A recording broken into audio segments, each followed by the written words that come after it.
ईश्वर का विराट स्वरूप भाग 2। विराट स्वरूप के 4 स्वरूप हैं। हिंदू धर्म में पौराणिक ग्रंथों में ब्रह्मा जी का जो स्वरूप वर्णित है उसमें उनके 4 मुख दिखलाए गए हैं। ये परमात्मा की सत्ता का एक अलंकारिक चित्र है। 4 मुख उसके 4 भेदों का दिग्दर्शन कराते हैं।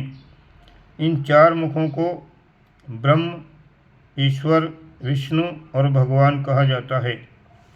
वैसे तो परमात्मा एक ही है, पर उससे उत्पन्न विश्व व्यवस्था को समझने के लिए उसके 4 विभाग कर दिए गए हैं। पहला है ब्रह्म। ब्रह्म यानी सात्विकता की ऊंची कक्षा को ब्रह्म कहते हैं।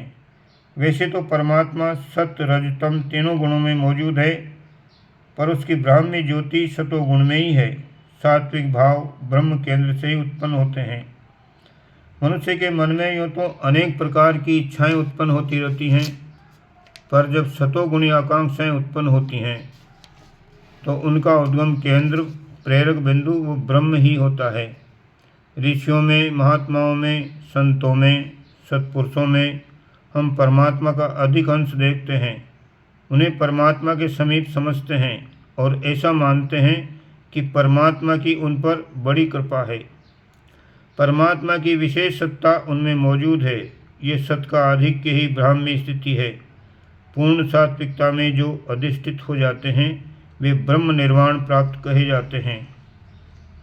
मनुष्य की अंतः चेतना प्रकृति और पुरुष दोनों के संयोग से बनी हुई है। मन, बुद्धि और चित्त, अहंकार प्रकृति के भौतिक तत्वों द्वारा निर्मित हैं। जो कुछ हम सोचते, विचारते, धारण या अनुभव करते हैं वह कार्य मस्तिष्क द्वारा होता है।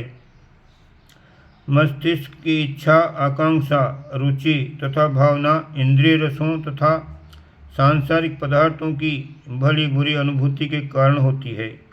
मस्तिष्क को जो कुछ ज्ञान, गति और इच्छा है वो सांसारिक स्थूल पदार्थों के आधार पर ही बनती है।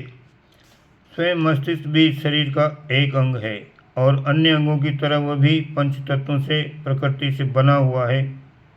इस अंतःकरण चतुष्टय से परे एक और सूक्ष्म चेतना केंद्र है जिसे आत्मा या ब्रह्म कहते हैं।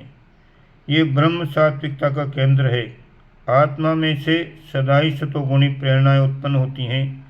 चोरी, व्यभिचार, हत्या, ठगी आदि दुष्कर्म करते हुए हमारा दिल धड़कता है, कलेजा कांपता है, पैर थरथराते हैं, मुंह सूखता है, भय लगता है और मन में तूफान सा चलता है। भीतर ही भीतर एक सत्ता ऐसा दुष्कर्म करने के लिए रोकती है। ये रोकने वाली सत्ता आत्मा है। इसी को ब्रह्म कहते हैं। असात्विक कार्य, नीचता, तमोगुण, पाप और पशुता से भरे हुए कार्य उसकी स्थिति से विपरीत पड़ते हैं। इसलिए उन्हें रोकने की भीतर ही भीतर प्रेरणा उत्पन्न होती है। ये प्रेरणा शुभ सतोगुणी पुण्य कर्मों को करने के लिए भी उत्पन्न होती है। कीर्ति से प्रसन्न होना मनुष्य का स्वभाव है और ये स्वभाव अच्छे अच्छे प्रशंसनीय श्रेष्ठ कर्म करने के लिए प्रोत्साहित करता है। शुभ कर्मों से यश प्राप्त होता है और यश से प्रसन्नता प्राप्त होती है। यश न भी मिले तो भी सत्कर्म करने के उपरांत अंतरात्मा में एक शांति अनुभव होती है। ये आत्मतृप्ति इस बात का प्रमाण है कि अंतःकरण की अंतरंग आकांक्षा के अनुकूल कार्य हुआ है। दया, प्रेम, उदारता, त्याग, सहिष्णुता, उपकार, सेवा, सहायता, दान, ज्ञान, विवेक की सुख शांतिमयी इच्छा तरंगे आत्मा में से ही उद्भूत होती हैं। ये उद्गम केंद्र ही ब्रह्म है। वेदांत दर्शन ने सारी शक्ति के साथ यही प्रतिपादित किया है कि आत्मा ही ईश्वर है। तत्त्वमसि, सोहम, शिवोहम, अयम आत्मा ब्रह्म। शरीर के सूत्रों का अभिप्राय यही है कि आत्मा ही ब्रह्म है।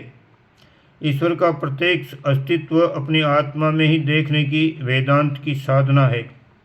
अन्य ईश्वर भक्त भी अंतःकरण में परमात्मा की झांकी करते हैं। असंख्यों कविताएं एवं श्रुति वचन ऐसे उपलब्ध होते हैं जिनमें ये प्रतिपादन किया गया है कि बाहर ढूंढने से नहीं, अंदर ढूंढने से ही परमात्मा मिलता है। संत कबीर ने कहा है कि परमात्मा हमसे 24 अंगुल दूर है। मन का स्थान मस्तिष्क और आत्मा का स्थान हृदय है। मस्तिष्क से हृदय की दूरी 24 अंगुल है। इस प्रतिपादन में ईश्वर को अंतःकरण में स्थित बताया है। मनुष्य देवी और भौतिक तत्वों से मिलकर बना है। इसमें तन भौतिक और आत्मा देवी तत्व है। आत्मा में 3 गुण हैं, सत, चित और आनंद। वह सतोगुणी है, श्रेष्ठ शुभ दिव्य मार्ग की ओर प्रवृत्त होने वाला एवं सतत हमेशा रहने वाला अविनाशी है। चित्त यानी चैतन्य जागृत क्रियाशील गतिवान है। किसी भी अवस्था में वह क्रिया रहित नहीं हो सकता। आनंद प्रसन्नता, उल्लास, आशा तथा तृप्ति उसका गुण है। आनंद की दिशा में उसकी अभिरुचि सदाई बनी रहती है। आनंद, अधिक आनंद, अति आनंद उपलब्ध करना उसके लिए वैसा ही प्रिय है जैसा मछली के लिए जल। मछली जलमग्न रहना चाहती है। सत, चित, आनंद गुण वाली आत्मा में जैसे जैसे निकटता होती जाती है वैसे ही वैसे मनुष्य अधिक सात्विक, अधिक क्रियाशील और अधिक आनंद मग्न रहने लगता है। योगी जन ब्रह्म की प्राप्ति के लिए साधना करते हैं। इस साधना का कार्यक्रम ये होता है कि आत्मा की प्रेरणा के अनुसार मन की सारी इच्छा और कार्य प्रणाली हो। भौतिक पदार्थों के नाशवान अस्थिर हानिकर आकर्षणों की ओर से मुंह मोड़कर जब आत्मा की प्रेरणा के अनुसार जीवन चक्र चलने लगता है तो मनुष्य साधारण मनुष्य न रहकर महान मनुष्य बन जाता है। ऐसे महापुरुषों के विचार और कार्य सात्विकता, चैतन्यता और आनंददायक स्थिति से परिपूर्ण होते हैं। उन्हें संत, महात्मा, योगी, तपस्वी, परमहंस, सिद्ध, आत्मदर्शी या ब्रह्मपरायण कहते हैं।